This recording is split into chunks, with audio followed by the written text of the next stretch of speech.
A new Dungeons & Dragons video game is on the way, but is it the next Baldur's Gate 3 or the next Dark Alliance disaster? That's a great question.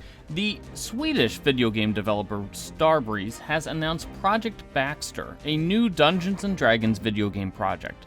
The game is described as a 4-player cooperative multiplayer game built using the Unreal Engine 5 that doesn't use a dice rolling system or a turn-based system, but isn't a hack and slash. So, based on that kind of vague description, it sounds a little bit closer to a Diablo or maybe an MMO style game based on the initial description. Now, we know that this game will be set in Waterdeep and will focus on replayability with different characters having different roles in the game. Additionally, the new game is described as being faithful to 5th edition and will teach the actual rules of D&D during gameplay, although I guess without the dice. Project Baxter will also feature cross-platform functionality. Starbreeze also says that the game will feature the other hallmarks of a Starbreeze-developed game, which includes community engagement and commitment to the game as a service model, promising a larger-than-life experience. That's a lot of corporate mumbo-jumbo right there. Notably, this unnamed D&D game won't be released until 2026. So, Starbreeze is best known for the Payday franchise, which they took over when they acquired Overkill Studios back in 2012. Starbreeze made the well-received Payday 2 and the much less well-received Payday 3.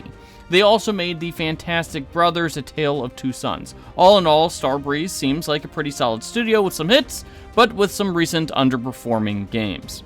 Now, the creative director of this new D&D game, Leif Westerholm, has been playing tabletop RPGs since he was 10 years old, and notably jumped into D&D with the launch of 5th edition back in 2014. Westerholm actually has a weekly D&D group that he's been playing with for years, so we at least know that the person leading up the project has a certain amount of D&D bona fides to his name. Of course, D&D is a tricky IP that comes with a mix of hits and misses. Because it is so adaptable, a lot of video game developers have tried a lot of things with it, and sometimes they just end up crashing horrifically. While Baldur's Gate 3 could very well end up as the game of the year this year, D&D Dark Alliance, which, to be honest, kind of sounds similar to this game, was a disaster and an absolute dud.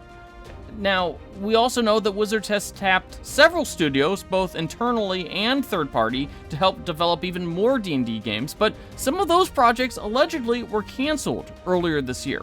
So we'll keep an eye out on Project Baxter, although we're not expecting too many updates in the near future. With a planned release in 2026, it could be a couple years before we even see a trailer. Are you excited for this D&D game? Let us know in the comments, and don't forget to hit those like and subscribe buttons.